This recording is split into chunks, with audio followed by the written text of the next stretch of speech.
Hello friends, कैसे हैं आप सभी लोग। होप सो कि आप सभी लोग बहुत बढ़िया कर रहे होंगे अपनी दिनचर्या में। सबसे पहले कमेंट बॉक्स में अपने व्यूज बताओ दोस्तों कि क्या क्या चल रहा है जिंदगी में। फॉग चल रहा है कि नहीं चल रहा है मेरे दोस्त। फॉग तो अभी शायद नवंबर के बाद आने को देखने को मिलेगा कि फॉग चल रहा है कि नहीं चल रहा है। फिलहाल तो इस समय हमारे यूपी ईस्ट की तरफ गर्मी का भंडार चल रहा है बिल्कुल, और बरसात भी खैर हो ही रही है।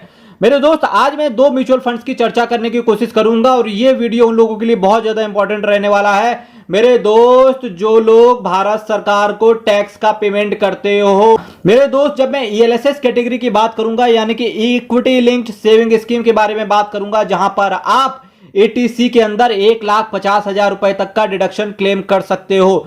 इसी के रिलेटेड एक म्यूचुअल फंड्स के आपके अंदर आपको इन्वेस्ट करना होता है जिसे आप ईएलएसएस कैटेगरी के बारे में बात करते हो।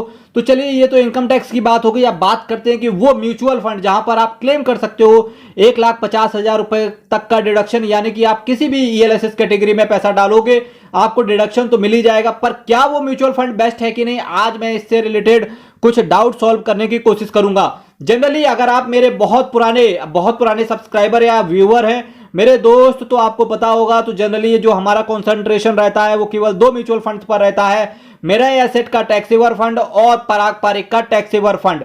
इसके साथ ही साथ एक कहावत भी कही गई है, कबीरा इस संसार में भांति भांति के लोग। इसीलिए मैंने आपके सामने दो आज नए म्यूचुअल फंड्स की बात करने वाला हूं। पहला म्यूचुअल फंड रहेगा axis long term equity fund और दूसरा रहेगा SBI long term equity fund, यानी कि ये दोनों ही लॉन्ग टर्म इक्विटी फंड्स के नाम से जानते हो, पर ये हैं एक मेरे भाइयों, मेरे प्यारे दोस्तों, ये हैं ईएलएसएस कैटेगरी के फंड जहां पर आप इन्वेस्ट करके 1,50,000 रुपए तक का डिडक्शन क्लेम कर सकते हो।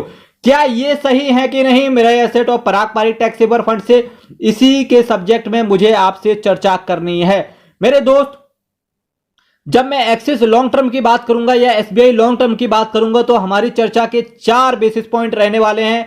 पहला रहने वाला है एनएवी, दूसरा रहने वाला है ड्यूरेशन के कितने पुराने साल से ये म्यूचुअल फंड्स काम कर रहे हैं, एक्सपेंस रेशियो रहेगा कि जिसका कम एक्सपेंस रेशियो होगा हम उसको सेलेक्ट करने की चेष्टा करेंगे, और चौथा हमारा रहेगा कि रिटर्न, जिसने ज्यादा रिटर्न दिया हो ऑब्वियस है कि हम उसी को सेलेक्ट करने वाले हैं। तो मेरे दोस्त, जब मैं एनएवी की बात करूंगा, नेट एसेट वैल्यू बोलते हैं इसको, और जिसका एनएवी कम होता है जनरली हमें उसी म्यूचुअल फंड को सेलेक्ट करना चाहिए।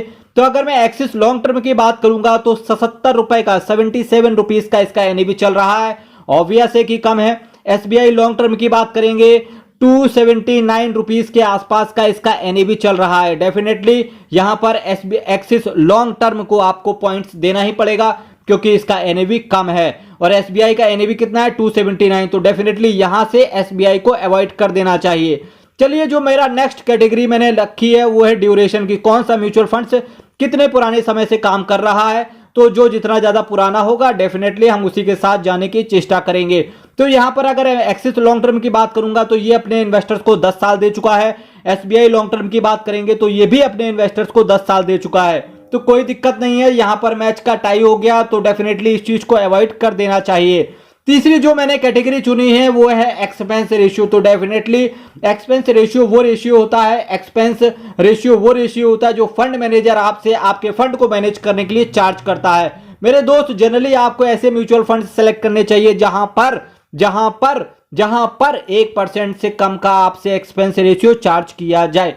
मेरे दोस्त, एक्सिस लॉन्ग टर्म की बात करेंगे तो केवल इसका 0.81% का एक्सपेंस रेशियो आपसे चार्ज किया जाएगा। वहीं एसबीआई लॉन्ग टर्म की बात करेंगे तो 1.07% का एक्सपेंस रेशियो आपसे चार्ज किया जाएगा। तो डेफिनेटली एसबीआई लॉन्ग टर्म को तो अब आप उखाड़ ही फेंको, क्योंकि एक तो इसका एनएवी भी बहुत ज्यादा है, दूसरा इसका एक्सपेंस रेशियो भी 1% से ऊपर चला गया। तो डेफिनेटली अब आपको एसबीआई लॉन्ग टर्म के तरफ पलट के भी नहीं देखना चाहिए, स्पेशली ईएलएसएस कैटेगरी के क्षेत्र में। ठीक है, चौथा, फिर भी हम आगे बढ़ते हैं कि कभी कभी लोग बोलेंगे भाई मैं तो आंख बंद करके एसबीआई का दीवाना हूं, तो चलिए नेक्स्ट चीज फिर से देख लेते हैं दोस्तों कि अब नेक्स्ट जो कैटेगरी है वो है रिटर्न किसने ज्यादा दिया है। अगर मैं एक्सिस लॉन्ग टर्म की बात करूंगा तो 16.98% के आसपास का सीएजीआर इसने दिया है पिछले 10 सालों में।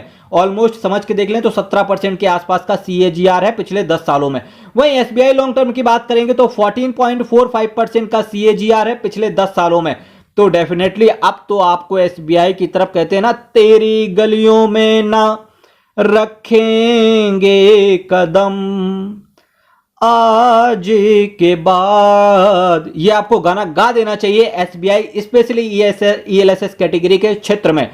अगर मैं एसेट साइज की बात करूंगा, एसेट साइज वो होता है कि कितने सारे इन्वेस्टर्स का पैसा, कितने करोड़ रुपए इस फंड के अंदर लगा हुआ है। मेरे दोस्त अगर मैं एक्सिस लॉन्ग टर्म की बात करूंगा तो 31,187 करोड़ रुपए इन्वेस्टर्स का पैसा लगा हुआ है। मुझे तो समझ में नहीं आता भाई साहब एक्सिस लॉन्ग टर्म में पैसा डाला क्यों इतने लोगों ने, जबकि मेरा एसेट हो गया, पराग पारिक टैक्सेबर हो गया, भाई साहब कितना अच्छा रिटर्न उन्होंने प्रोवाइड करके दिया है। अभी मैं आपको बता देता हूं इन बिल्कुल शॉर्ट में फास्ट ट्रैक मोड में बताने की कोशिश करूंगा।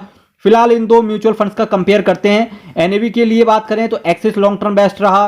ड्यूरेशन की बात करेंगे तो दोनों में से आप किसी के साथ भी चले जाओ। एक्सपेंस रेशियो की बात करेंगे तो केवल एक्सिस लॉन्ग टर्म ही अच्छा दिखता है। वहीं रिटर्न की बात करेंगे तो एक्सिस लॉन्ग टर्म ही यहां से भी अच्छा दिखता है। एसेट साइज की भी बात करेंगे तो भी एक्सिस लॉन्ग टर्म भी अच्छा दिखता है। अगर मैं इन दो म्यूचुअल फंड्स की चर्चा करूंगा तो डेफिनेटली एक्सिस लॉन्ग टर्म एक बेस्ट बेट हो सकता है। पर अगर मैं एक्सिस लॉन्ग टर्म का मेरा एसेट टैक्सेवर पराग पारिक टैक्सेवर से कंपेयर करने की कोशिश करूंगा तो मेरे दोस्त मेरा एसेट का एनएवी केवल 37 रुपए का है, जबकि एक्सिस लॉन्ग टर्म का 77 रुपए का एनएवी है। पराग पारिक का तो केवल मेरे दोस्त केवल 22 रुपए का एनएवी है। एक्सिस लॉन्ग टर्म ने आपको केवल 17.5% के आसपास का केवल रिटर्न दिया, यानी कि 16.98% का। वही मेरा एसेट ने आपको ऑलमोस्ट 19% के आसपास का रिटर्न इन्वेस्टर्स की झोली में डाला है। पराग पारिक ने तो रिकॉर्ड ही तोड़ दिया भाई साहब, 22.5% के आसपास का CAGR। मेरे दोस्त केवल आपको चीजें एक्सप्लोर करने की जरूरत होती है।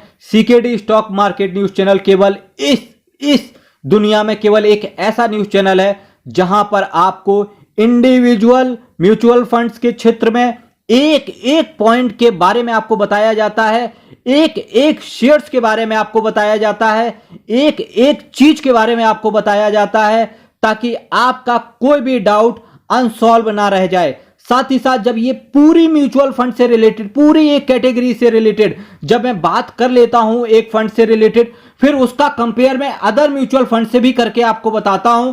उसके बाद एक म्यूचुअल फंड्स के बारे में आपके सामने रखने की चेष्टा करता हूं कि भाई साहब ये आपके सामने आपके लिए बेस्ट फंड हो सकता है।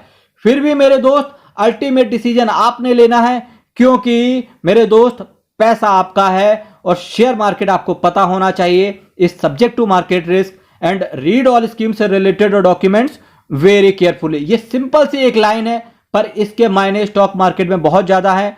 होप सो कि मेरे दोस्त मैंने आपको ये 4 म्यूचुअल फंड्स के बारे में, 2 म्यूचुअल फंड्स के बारे में फास्ट ट्रैक मोड पे बताया और 2 म्यूचुअल फंड्स के बारे में आपके सामने पूरा डेटा रखा हुआ है। होप सो कि अब आपकी आंखें खुल गई होंगी।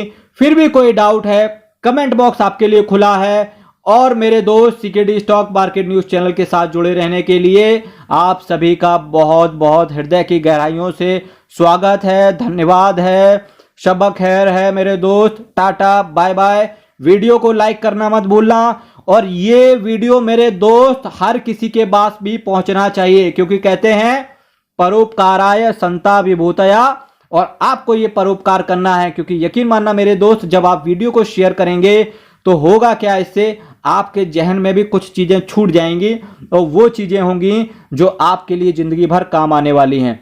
मेरे दोस्त चलिए यहीं से विदा लूंगा, कल फिर आपके सामने मिलेंगे सेम टाइम सेम चैनल। तब तक के लिए बहुत बहुत धन्यवाद।